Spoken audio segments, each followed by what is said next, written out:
नमस्कार, स्वागत है आपका एफएम न्यूज देख रहे हैं आप और मैं हूं आपके साथ लता। बुलेटिन की शुरुआत करेंगे इस वक्त की अहम खबर के साथ। श्रद्धा हत्याकांड से जुड़ी कोई नई बात रोजाना सामने आ रही है। इसी बीच आरोपी आफ्ताब पूनावाला को 26 नवंबर को साकेत कोर्ट में पेश किया जाएगा।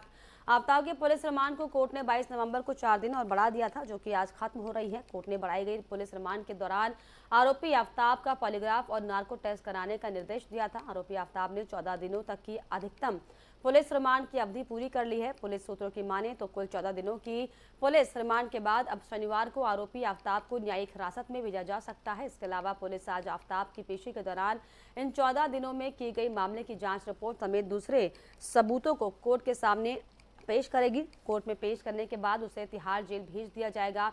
हालांकि दिन में एक बार उसका फिर से पॉलीग्राफ टेस्ट कराए जाने की संभावना है। आरोपी आफ्ताब का 3 राउंड में पॉलीग्राफ टेस्ट हो चुका है, लेकिन पुलिस उसके जवाब से संतुष्ट नहीं है।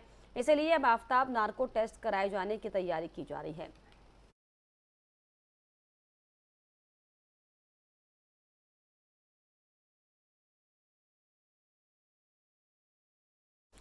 भारत जोड़ो यात्रा पर निकले कांग्रेस के पूर्व राष्ट्रीय अध्यक्ष राहुल गांधी और उनकी बहन प्रियंका गांधी नेत्री प्रियंका गांधी ने ओमकारेश्वर ज्योतिर्लिंग की पूजा अर्चना की और नर्मदा तट पर पहुंचकर नर्मदा की आरती भी की है। इस मौके पर बड़ी संख्या में कांग्रेस नेता भी मौजूद रहे।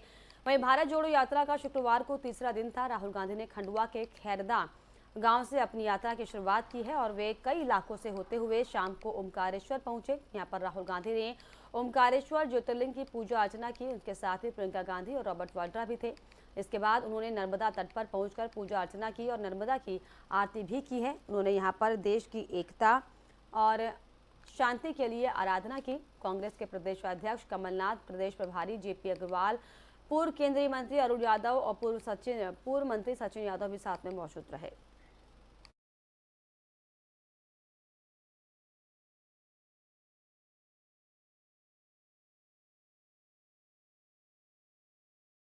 ट्विटर ब्लू सर्विस 2 दिसंबर से फिर से शुरू होने जा रही है। एलन मस्क ने इसका ऐलान कर दिया है। Twitter blue service tech service को लेकर अब ट्विटर पेड कर चुका है। इसके लिए अब यूजर्स को पैसे देने होंगे।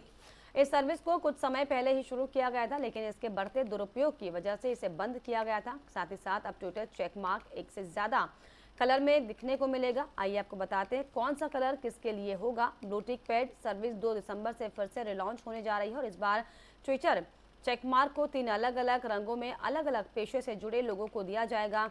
अब कंपनी के लिए ट्विटर चेकमार्क का रंग गोल्डन रंग का होगा और सरकार के लिए ग्रे रंग और आम जनों के लिए चेकमार्क ब्लू रंग का होगा। एलन ने आते ही ट्विटर ब्लू टिक का पेड करने का ऐलान किया था और बाद में लागू भी कर दिया था, जिसे कुछ ही समय में कुछ खामियों की वजह से स्थगित करना पड़ा था।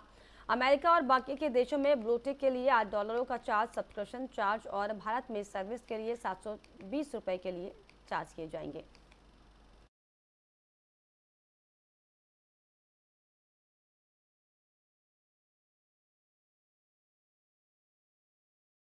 भारतीय अंतरिक्ष अनुसंधान संस्थान ने हाल ही में निजी क्षेत्र के मिशन को लॉन्च कर इतिहास रचने के बाद अपने अगले मिशन PSLV-C54 बाय EOS 06 के लिए तैयार है। इसका काउंटडाउन शुरू हो गया है।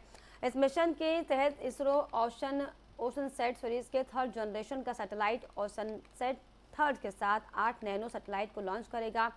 इस मिशन को आज श्रीहरिकोटा से प्रक्षेपित किया जाएगा। इसका 25 घंटे का काउंटडाउन शुरू हो चुका है। मिशन का प्राथमिक पेलोड ओशन सेट सीरीज के 3rd generation satellite ocean set 3 है। इसके अलावा आपको बताएं कि ऑब्जर्वेशन सैटेलाइट है, जो कि समुद्र विज्ञान और वायुमंडलीय अध्ययन के लिए समर्पित है।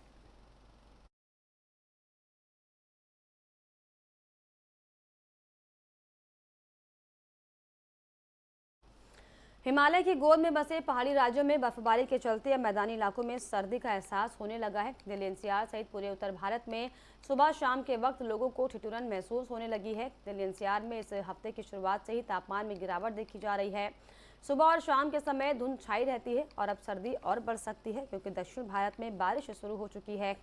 मौसम विभाग के मुताबिक लद्दाख, जम्मू कश्मीर, हिमाचल प्रदेश और उत्तराखंड सहित तमाम पहाड़ी राज्यों में हिमपात के साथ ही बारिश हो सकती है। इन इलाकों में पिछले कई दिनों से छिटपुट बर्फबारी और बारिश के कारण तापमान के पारे में गिरावट देखी जा रही है। कश्मीर का पारा तो काफी गिर चुका है, तो वहीं हुई भारी बर्फबारी से लोगों को दिक्कतों का सामना करना पड़ रहा है। वहीं पहाड़ों पर बर्फबारी का असर मैदानी इलाकों में साफ दिखने लगा है। मैदानी राज्यों में तापमान में बड़ी तेजी के साथ गिरावट आई है, जिससे कि सर्दी बढ़ी है।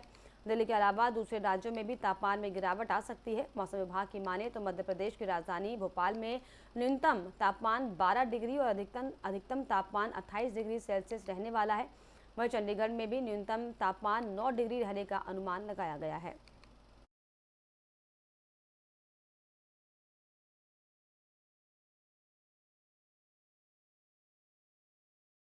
बीजेपी ने दिल्ली नगर निगम चुनाव के लिए घोषणा पत्र जारी कर दिया है। बीजेपी ने इसे संकल्प पत्र नाम दिया। केंद्रीय मंत्री पीयूष गोयल, दिल्ली बीजेपी प्रभारी बैजयंत पांडा, दिल्ली बीजेपी अध्यक्ष आदेश गुप्ता, दिल्ली के सांसद रमेश बिधूड़ी, हर्षवर्धन और हंस और प्रवेश वर्मा ने ये संकल्प पत्र जारी किया। इनमें 5 रुपयों में खाना, स्मार्ट स्कूल, 5वीं की मेधावी छात्राओं को मुफ्त साइकिल सहित कई वादे किए हैं। बीजेपी ने संकल्प पत्र में निगम की सुविधाएं मोबाइल और डिजिटल माध्यम से दिए जाने के साथ ही सरकार बनने पर 100 दिन के अंदर एमटीडी ऐप पर सभी जानकारी देने की बात कही। बीजेपी ने संकल्प पत्र में वादा किया है कि केंद्र सरकार की मदद से 5 सालों में दिल्ली में 7 लाख गरीबों को आवास देंगे। इसके अलावा युवाओं के लिए 1 लाख स्वरोजगार के अवसर बनाने का भी वादा किया। वहीं 1 अप्रैल 2023 से फैक्ट्री लाइसेंस समाप्त करेंगे। संकल्प पत्र जारी करने के बाद दिल्ली बीजेपी अध्यक्ष आदेश गुप्ता ने क्या कुछ कहा, आइए आपको सुनवाते हैं।